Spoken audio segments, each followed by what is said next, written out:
Welcome to the Corner of Truth and Courage with Tom and Tyler. For the next few days, we will be dealing with the courage needed to stand for truth. Our nation has been blessed of God for many years. Christian morals were considered good. However, we have turned away from God. Now, more than ever, courage is needed to hold our ground. Christians to be the salt and the light in the world. This includes speaking out against wickedness in our society. Having the truth is great, but defending it, even in the face of adversity, is paramount.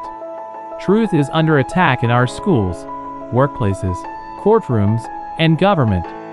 This week, we will look at those who showed courage and took a stand. It's important for us to learn from their actions and follow their example. So tune in as we navigate through the complex realms of truth and courage. Welcome to the Corner of Truth and Courage with Tom and Tyler. We are here with you on Tuesday in your week there, and we're talking about the subject courage this week, something that is lacking more and more as time goes on, not only in our pulpits, which we talked about yesterday, but also from those that are sitting in the pews today. And so we want to, again, talk about that. I want to share this with you. I had a preacher one time say that he believed that 80% of his congregation was lost. And I wonder if that has to do with courage. I don't know. I was going to see what your thoughts were on that. But let's go ahead and pass it over to you, Tom. Start with that. What do you think about that? How many people do you think today are sitting in our pews that are unsaved? Well, that's an interesting topic to get into. I don't want to get too deep into that. But I, too, believe that a great host, maybe 50% of most churches are filled with false converts. The first book I ever wrote was The Wide Gate Convert. To be a true convert, you have to go through the narrow gate. That leads to life. Mm-hmm. But there's another gate of religion that people are going through that they think is going to lead them to heaven, but leads to destruction.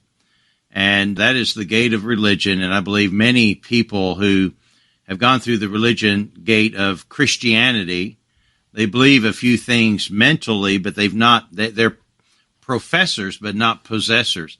And that's why there's a lot of impotence in the life of many people. They're not truly born again, and they're not seeing changes in their life. They're trying to reform their life. God's not in the reforming business. He's in the transforming business there.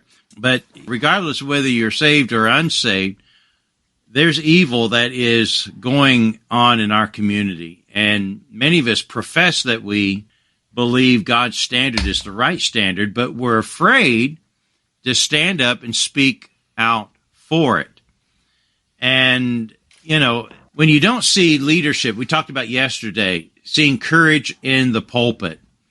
If we don't see leadership there, it's unlikely that those who are following that man are going to take a stand where they should if the leader will not. But the point I want to get across today is that we also need courage in the pews. People who are going to take a stand, even if their pastor won't. They need to still stand for righteousness. If your preacher won't preach on how to build a godly home, it's still your responsibility as a father to produce a godly home. Now, if your pastor is not teaching you the Bible, then go find a preacher that is. Get out of that church and go find a good church. There's a right way and a wrong way to do that, though. Do it the right way. But first, go to your preacher and say, "Preacher, you're not preaching the Bible to me. You're not teaching this here, and it needs to be taught." And stuff, or if there's a doctrine problem or whatever, and stuff. There's reasons to leave a church, but we need courage. We need people who are going to take a stand, even if it means that we have to stand alone. Remember Shadrach, Meshach, and Abednego. I love that passage in the Bible, in the book of Daniel. Here are three men. They weren't preachers.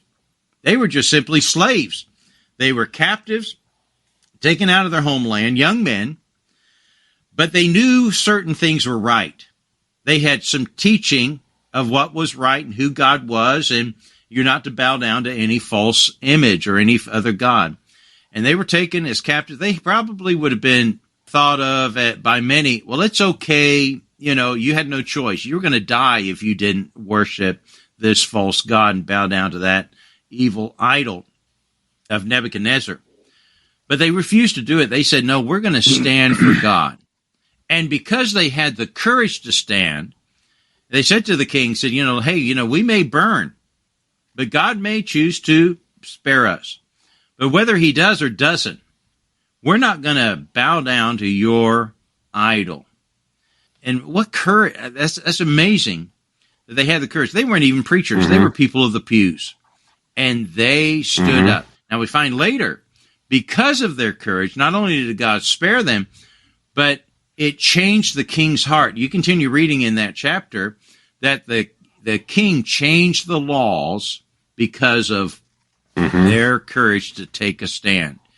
And if there's ever a time that we needed that, we need it now. Let me quote this, and I'll pass this over to you, Tyler. But Edmund Burke, who was a British politician, member of the British Parliament, he was probably one of the few men who were actually supportive of the rebellion going on in the colonies, of the revolution. Of course, we just celebrated here recently America's birthday of signing the Declaration of Independence. And Edmund Burke said this: all that's necessary for the triumph of evil is for good men to do nothing. Now, many people have quoted that before, and they've heard that quoted. All that's necessary for the triumph of evil is for good men to do nothing. And the point is, it's an amazing statement because it's so true. But what's also amazing is that if we ignore that, if we do nothing when evil shows up, then we are guilty. We're a party to enabling evil to flourish because we were cowards and we did nothing. Yeah. We need to stand up and speak out against evil because there's a lot of it in our community. Yeah. I think one of the biggest things I've noticed, I was a retail manager at Dick's Sporting Goods for a while, and I don't know if this is my generation or the one just below me, but one of the things I noticed was, the employees and things that you have there, we're such an entitlement generation nowadays. It's almost as if we assume that everybody kind of owes us the world just for existing, right? Now there was a generation not long before us, the baby boomers, where there's too many people, right, and not enough jobs, and now maybe that's changed a little bit. But it's so cool. We just had VBS here, and we had 8 little young people get saved. And our pastor preached a really great message this last week about the different times where Jesus uses children, right? And there's even times when the disciples are kind of like, shoo, get them away, all this different stuff. The problem is too, I think today is that we need to put a great value on our young people, because there's going to be a day, Tom, when you and I are in diapers and they're going to be the ones preaching, right? They're the ones that are going to be either holding the fort or not, and so that's a big, big deal. I hope that the churches that we have today are putting time and effort into our young people and teaching them the right kind of values, because I'm in fear for our generation. Our generation doesn't care. Our generation, I think of that verse that says they call evil good and good evil. That's what we're seeing today with all the LGBTW. I never can even pronounce all things, but we today that's where we're at. We're calling evil good and good evil, and then also we're complacent and lazy. We really don't care to get involved. I'll be honest with you. Until I got saved, I have never voted. I never voted. I got saved about 6 years ago. And it wasn't long. My very first year getting saved, I think I was going to not vote again, and I had people get all over me about that, And it's important. And let me tell you something. It's because of that too that I believe we have leaders today that are doing the devil's work, essentially, not doing the Bible principles that our country was founded upon. Well, there have been a lot of studies on this, and sadly, the studies haven't changed much, even though we're trying to alter them. The average in just about every congregation, the average number of people that are registered to vote are 50%. Only 50% of the eligible voters in a congregation, only half of that church is registered to cast a vote. And that's a way that you can stand up for righteousness. And you don't have to do that publicly. You just simply go into a box in a private closet, so to speak. Make your voice known of who you're voting for righteousness. And you say, well, I like these conservative, God-fearing, constitutional people here, and I'm going to put my vote for them, and nobody needs to know. Sadly, though, only half of Christians are registered to do that. Then when it comes time to cast the vote, only half of them actually get out there, drive to the polling area, walk in there, and do the job of casting a vote.